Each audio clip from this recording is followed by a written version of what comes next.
Graça e paz, irmãos. Graça e paz. Que Deus nos abençoe.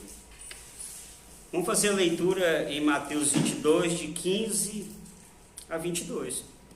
Leia, por favor. Então, retirando-se os fariseus, consultaram entre si como o surpreenderiam em alguma palavra, e enviaram-lhe os seus discípulos com os herodianos, dizendo: Mestre, bem sabemos que és verdadeiros, e ensinas o caminho de Deus, segundo a verdade, e de ninguém se te dá, porque não olhas a aparência dos homens. Dize-nos, pois, que te parece, é lícito pagar o tributo a César ou não? Jesus, porém, conhecendo a sua malícia, disse: Por que me experimentais, hipócritas? Mostrai-me a moeda do tributo. E eles lhe apresentaram um dinheiro. E ele disse-lhes: De quem é esta efígie e esta inscrição? Dizem-lhe eles: De César. Então ele lhes disse: Dai, pois, a César o que é de César, e a Deus o que é de Deus. E eles, ouvindo isto, maravilharam-se, e deixando-o, se retiraram. Amém. Esse é um dos textos mais fascinantes que existe. Os fariseus queriam pegar Jesus em alguma coisa e fizeram uma armadilha tão bem feita, mas tão bem feita, que eles pensaram assim: ele não tem saída, agora a gente pega ele. Então eles mandaram dois grupos de pessoas. Eles mandaram o grupo dos fariseus, que representavam os judeus, e os herodianos, que eram, um partido de Herodes, que era o governo romano. E perguntaram a Jesus se era lícito pagar imposto ao governo romano, a César. E qualquer resposta que Jesus desse, que eles imaginaram, Jesus se incriminar. O bom é que eles começaram bajulando, Então, cuidado com quem te bajula, te agrada. Ah, bom mestre, tal, você é honesto, aquela coisa toda. E o que Jesus faz? Aí eles chegam e eles pensam assim: se ele falar tem que pagar imposto, aborrece o povo judeu, que estava pagando um imposto para o império, que não era coisa certa e era ruim. Se ele falasse não paga imposto, os herodianos estavam do lado. Assim, ele está negando pagar imposto a César, entregava ele para o governo romano. Então qualquer resposta que Jesus desse, era para ser incriminado. Aí Jesus, quando eles perguntam, e Jesus viu a hipocrisia, o fingimento dele, daquela bajulação, e a astutice dele, e a intenção má deles, falou assim: não, é simples, vou resolver isso fácil. E dá uma moeda aí. Aí eles deram uma moeda para Jesus. Aí Jesus olhou a moeda e falou assim: o que é que está aqui nessa moeda? Que figura é essa? De César. Dai a César o que é de César, a Deus o que é de Deus. Você sabe o que é essa resposta?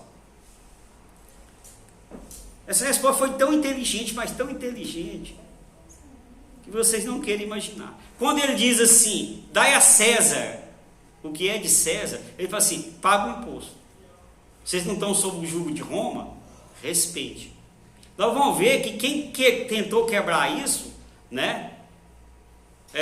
houve um grande conflito, nos anos 70, que era os partidos, me fugiu agora.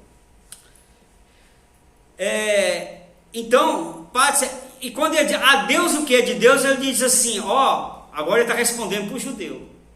Você, judeu, cumpre as suas obrigações. O judeu, ele é dizimista, paga os dízimos, ampara os órfãos, cumpre as leis de Moisés. Então, faça as coisas que é concernente a Roma e faça as coisas concernente aos judeus. Ele falou para cumprir as duas coisas. Ele não foi de um lado nem de outro, não tinha como pegar. Ele falou para Roma não pagar imposto, ele falou para pagar. Ele foi contra a nação de Israel, não foi, porque falou: dai a Deus o que é de Deus, faça as coisas que o judaísmo pede.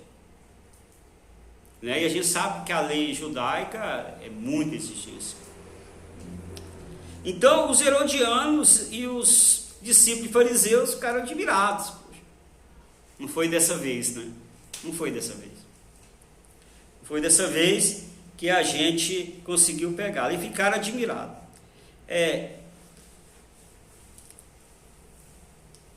Por que Jesus não entrou nessa questão dos impostos pagos ao governo romano? Vamos pegar essa questão. Era justo Israel pagar imposto? Era ou não? Não era. Estava pagando imposto para uma nação, para um império que tinha dominado o seu país. Israel, Deus fez Israel para ser livre, não ser subjugado por outra nação. E a gente pergunta, por que Jesus não entrou nessa questão e diz assim, não, paga imposto. Né? Paga imposto. O tema da nossa homilia é Jesus e a política. Jesus e a política. A gente vai fazer outro tema, se Deus abençoar, na próxima, é o cristão e a política. A gente vai entender um pouco à luz da Bíblia de Jesus, a relação que Jesus teve com a política, né? Ainda mais nesse clima que nós estamos vivendo. Jesus é um líder espiritual e não político. É bom deixar bem claro, né? Jesus não veio libertar Israel de Roma, mas libertar o ser humano do pecado e da maldade. Jesus não veio com uma missão política ao mundo, de libertar Israel de Roma, apesar que decepcionou muito, que o judeu está pensando até hoje que vem o Messias, e esse Messias vai fazer da nação de Israel uma grande potência, e vai expulsar, né, os seus vizinhos ali de pressa. Então, Jesus não veio com essa função, ele não entrou nisso, ele veio com a missão espiritual. Jesus não entrou em questão alheia a ele e a sua missão. Se ele veio para uma questão espiritual, por que ele entrar em questão política? Né? Em Provérbios diz que quem entra em questão alheia é como segurar um cão pela orelha, né? A gente sempre fala esse versículo aqui. Então, para que ele veio? Para morrer pelos nossos pecados, para morrer numa cruz e ressuscitar aquele dia. Era a função dele, não era criar uma revolta contra Roma, né? E libertar na Roma. Isso aí foi para os reis de Israel, os juízes. Ele era um líder espiritual. Não falou contra o Império Romano ou cobradores de impostos, publicanos. Não discriminou prostitutas e ladrões. Muito bom isso. Essa parte de Jesus, certas pessoas que não cumpriam a lei e que não era justo, Jesus não discriminou. E por que não? Teve uma prostituta que enxugou os cabelos de Jesus. Os pés de Jesus, né? Com o cabelo. Ah, mas se soubesse quem né, não estaria fazendo isso. Jesus conversou com uma mulher sozinha, uma mulher samaritana, ao lado de um poço. Jesus foi crucificado ao lado de 2 ladrões, não xingou nenhum dos dois. O que criticou dele estando na cruz, ele não falou nada. Então, os publicanos, ele almoçava, ele ia em jantar em casa de publicanos. Ele não discriminou ninguém. Mas, por 2 vezes, ele expulsou as pessoas dentro do templo de Israel. E essa expulsão que ele fez dentro do templo de Israel foi uma expulsão até um pouco agressiva. Ele não bateu nas pessoas, mas ele derrubou o dinheiro dos cambistas, misturou o dinheiro de um com o do outro e abriu a gaiola dos animais. Por que ele preocupou com isso? Porque ele estava usando a casa de Deus para comércio, exploração das pessoas. E a missão dele, como era espiritual, era sagrada, isso era a área dele. Aí ele tomou a questão. Não, aqui é a casa de Deus, tabernáculo santo. Vocês não vão fazer dela comércio.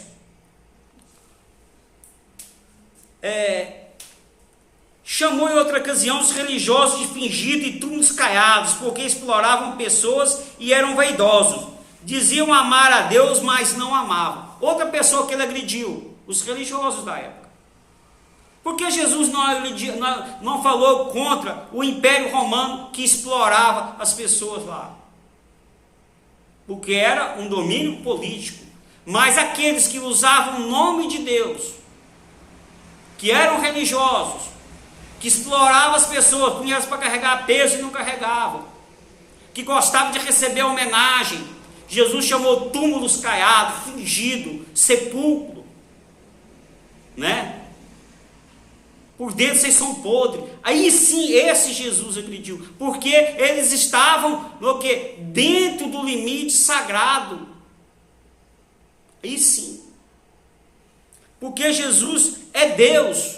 Jesus veio com uma missão espiritual. E outra questão muito a gente fica até sem entender, e a gente vai entender quando vai com esse raciocínio. Os judeus tinham a tradição de lavar a mão antes de alimentar, coisa que hoje, né? E os discípulos não lavaram a mão e começaram a comer. E os fariseus disseram: por que vocês não cumprem a tradição de lavarem as mãos? Jesus disse: o que contamina o homem não é o que entra pela boca, mas o que sai pela boca. O que entra pela boca não contamina, mas se nós bebemos uma coisa venenosa, nós morremos. Comemos uma coisa contaminada, a gente morre. Como não contamina? Porque ele estava dizendo em espiritualidade. Ele não estava falando do corpo, ele estava falando da alma. Aquilo que entra pela boca pode matar ou contaminar o corpo, mas o que sai contamina o homem. É as suas palavras que ofendem o outro, a sua falta de amor, os seus recados na internet não respeitando o outro, aborrecendo o outro. É isso que contamina o homem. Quando nós não amamos, quando nós ofendemos os outros com as nossas palavras, é o que sai que contamina as pessoas. Ele estava falando num palavreado espiritual. Jesus era às vezes era difícil de entender, porque as pessoas estavam pensando nas coisas terrenas. Nicodemos, se eu falo das coisas celestiais, você não entende, porque você está pensando nas coisas da terra. Ele vai falar. As coisas espirituais se distinguem o quê? Como? Espiritualmente. A preocupação de Jesus era em agradar a Deus e não as pessoas. O que as pessoas queriam? Libertar do jugo romano. É verdade ou não é? Era. Tentar fazer Jesus de líder. Ele falou: não é isso. Libertar de Roma. Mas ele veio fazer a vontade de Deus. Qual que era a vontade de Deus para com ele? Seu Cordeiro Santo, sacrificial, o Cordeiro Pascual. E pelo seu sacrifício nós temos a salvação. Essa era a missão para Deus, e é essa missão que ele fez. E não agradar as pessoas, dando o que as pessoas querem. O que as pessoas querem? Um bom emprego, liberdade, um punhado de coisa que a gente corre atrás. Mas não foi isso. Ele dá isso, não nega. O pão nosso de cada dia está lá, né? Na oração modelo. Ele não envolveu em questões terrenas ou com política. Não era a área dele. Em João 18, 36, lê para mim, só um pedacinho. Respondeu Jesus: o meu reino não é deste mundo. O meu reino não é deste mundo. Eu não vim para ser rei aqui, líder aqui. Foi bem claro. Meu reino não é deste mundo. Vocês querem me fazer líder, que eu vou brigar pelo poder? Não vou. Minha área é outra. Em João 30, em João, lê o texto para mim aí. João 5:30b. Porque não busco a minha vontade, mas a vontade do Pai que me enviou. Então ele buscava fazer a sua vontade? Sim ou não? Jesus buscava fazer a sua vontade? Não. E qual era a vontade de Deus? Porque Deus enviou Jesus ao mundo para morrer pelos nossos pecados. Essa era a vontade de Deus. Ele veio para cumprir a vontade de Deus. Ele mesmo vai falar isso. O Evangelho em miniatura. Lê o Evangelho em miniatura para nós. João 3,16. Porque Deus amou o mundo de tal maneira que deu seu Filho unigênito, para que todo aquele que nele crê não pereça, mas tenha a vida eterna. Esse versículo, João 3,16, ele é o resumo de todo o Novo Testamento. Ele diz assim: Deus, né, enviou seu Filho, que é Jesus, ao mundo, para todos. Não é isso? Mas todo aquele que nele crê não pereça. Todo aquele, o que é aquele? Individual. Toda a pessoa. Ele não diz toda a família, toda a nação, toda a raça, todo o credo, toda a etnia. Não, pessoas, a salvação é individual. Eu não posso ser salvo por você ou pela minha família. Jesus não veio para uma nação. Ele veio para pessoas.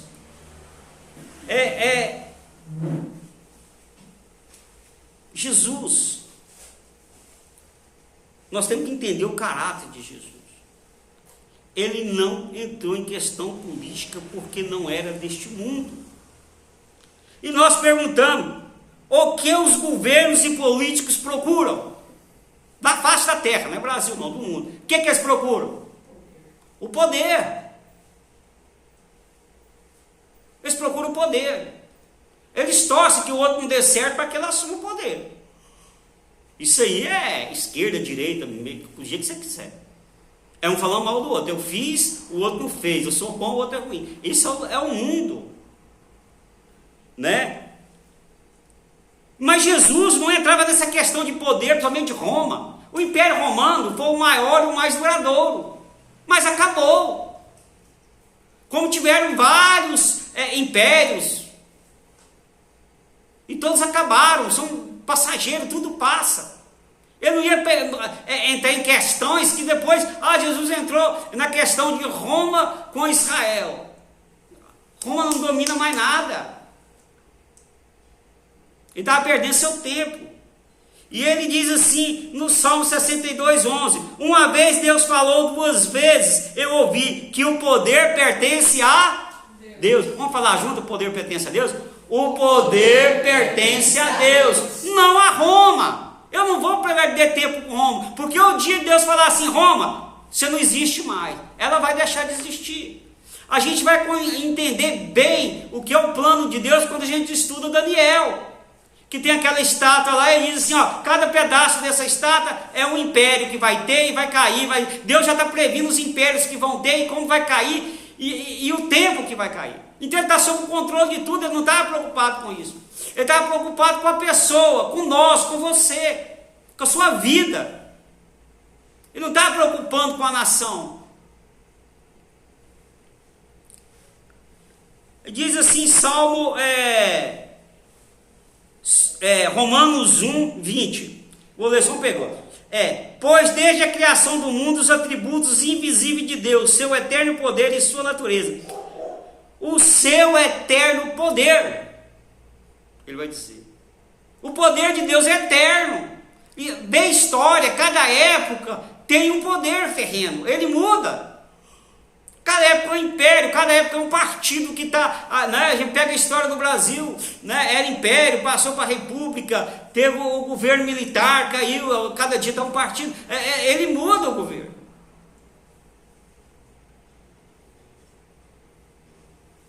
Mas Deus não muda, o poder dele é eterno. E as pessoas se matam, brigam por esse poder. E 2 Timóteo 3,13 é muito bom esse versículo. Lê para mim. Eu pus ele aí? Mas os homens maus e enganadores irão de mal para pior, enganando e sendo enganados. Homens maus e enganadores vão de mal a pior. Enganando e sendo o quê? Enganados. Esse é o mundo. Você põe um sujeito lá que é da sua confiança, o sujeito te trai. Ao mesmo tempo que o outro está traindo o outro. É um derrubando o outro, um caluniando o outro. A gente está vendo isso aí. A gente está vendo isso agora, a gente já viu isso antes e vamos, Deus devido, não vamos ver ainda. Ah, mas o sujeito é da minha confiança. Eu falei, é ser humano. É a luta pelo poder. O dia que ele puder te derrubar, ele vai te derrubar mesmo. Né? É a lei do mundo. As pessoas são más. Então, Jesus não veio para pessoas, veio para a pessoa. E ele sabia que muda o mundo, sabe o quê? A conversão interna. Se você se converter, tem um ditado muito bom, popular: quer mudar o mundo? Quer mudar o mundo? Mude-se a si mesmo. É óbvio, Jesus falou assim: você quer que seja bom? Seja pessoa boa. Converte-se a Deus. Tem um coração. O mundo muda.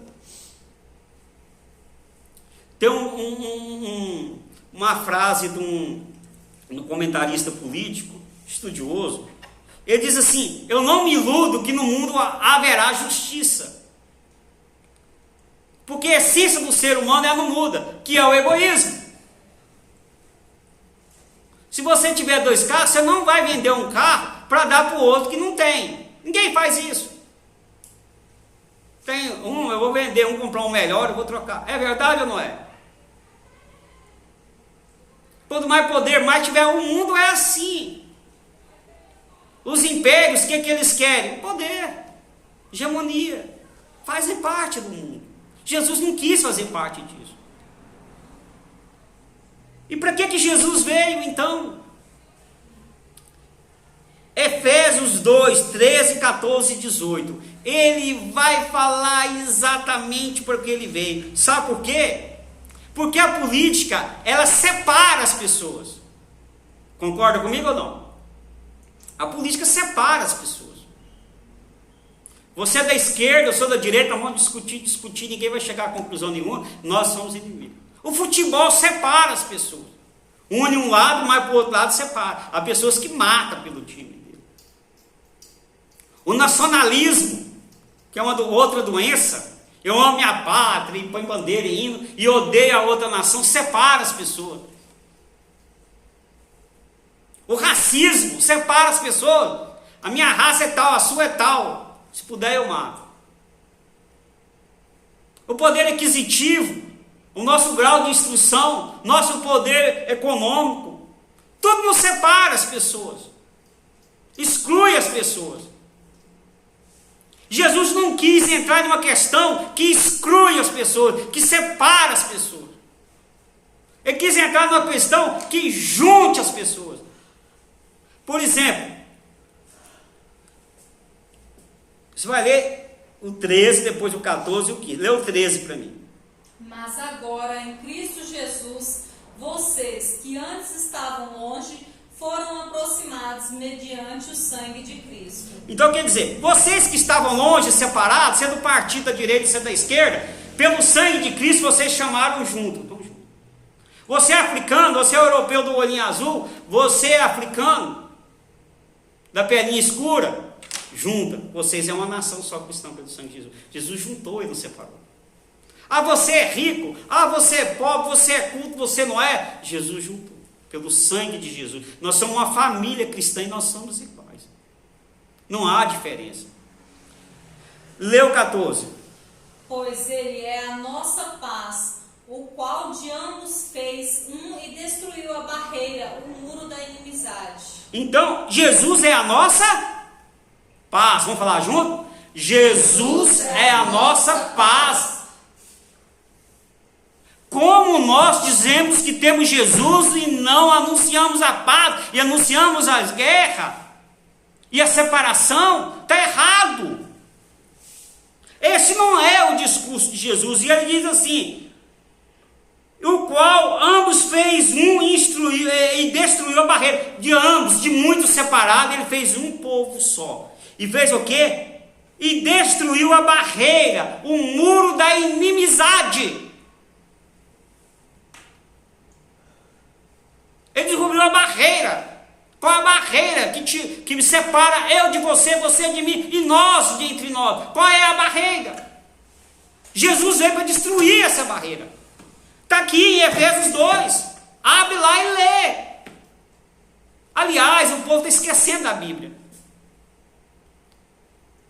e amando a política. Infelizmente. Leu o 18. Pois, por meio dele, tanto nós como vocês temos acesso ao Pai, por um só Espírito. Então, o branquinho, o pretinho, o baixinho, o alto, o culto, o inculto, o gordinho, o bem magrinho, o que mora no bairro mais chique que tem, o que mora no bairro mais... O que Jesus falou? Tanto vocês temos acesso ao Pai por um só Espírito, e tem letra maiúscula, Espírito Santo, porque ele que nos convence do pecado. Nós temos acesso ao Pai, seja quem for, não há separação. E por que nós estamos criando essa separação? Me diga. Eu não entendo, talvez você consiga me explicar. Porque eu não vejo essa separação na Bíblia. Essa paixão na Bíblia de Jesus por política. Essa segregação, que meu lado é esse, o seu é esse, e nós vamos fazer uma guerra civil que parece que está quase tendo no Brasil. Parece que a única coisa que pode acabar com a guerra civil no Brasil é o coronavírus, né? Que aí mata todo mundo antes. Senão, se não matar antes, nós vamos matar um ou outro. E esse não é o discurso de Jesus. Me acha um texto na Bíblia que diz que Jesus envolveu nessas questões, e essas atitudes que nós temos são atitudes cristãs? Não são. Nós gostamos de política, discutimos política, faz parte, mas sem inimizade, sem rancor. A nossa mensagem central é o amor e a salvação em Jesus. Na próxima vez nós vamos falar sobre o cristão e a política, e nós vamos entender melhor. Amém? Que Deus abençoe. Vou ler a conclusão. Jesus não envolveu em política porque o seu reino não é deste mundo, e ele veio unir as pessoas, enquanto que a política é terrena e separa as pessoas. Foi clara a conclusão? Jesus, ele não veio para as questões aqui, ele veio para unir. A política é coisa do mundo e separa as pessoas. Eu envolvo mais em política ou com as coisas sagradas? Responda. O que nós estamos envolvendo mais? Com política ou coisa sagrada? Vamos fazer a oração? Vamos lá. Todo mundo junto. Pai de poder, dono de todo poder, em nome do teu Filho Jesus, faça com que eu envolva mais com as coisas sagradas e eternas, e menos com as coisas deste mundo que passam, porque o poder pertence a ti, e contigo está a vida eterna, em nome de Jesus. Amém. Senhor Deus, te agradecemos pela tua mensagem, que ela venha em conta aos corações, que nós possamos entender, ó Senhor, qual é o teu plano para nossas vidas. Põe na tua presença, Senhor, todos aqueles que precisam, Senhor, de um milagre, ó Senhor, na área da saúde, que o Senhor venha trazer cura, libertação, vagas e hospitais. Senhor, põe aqueles que estão com problema financeiro, que precisam de um emprego, não estão conseguindo pagar suas contas, pagar o seu aluguel. Aqueles que estão com problema com filhos, problema no casamento, aqueles que estão passando problemas, ó Senhor, vários, com filhos drogados, filhos problemáticos. Abençoa as mulheres, Senhor, que elas não sejam vítimas dessa violência. Abençoa cada um em várias áreas, Senhor. Que o Senhor esteja com cada um e nos abençoe. Em nome do Teu Filho Jesus. Amém. Amém, O Senhor nos abençoe. A bênção final. O Senhor te abençoe e te guarde. O Senhor faça resplandecer o seu rosto sobre ti e tenha misericórdia de ti. O Senhor sobre ti levante o teu rosto e te dê a paz. Amém? Amém. Que o Senhor vos abençoe e até a próxima, em nome de Jesus. Amém.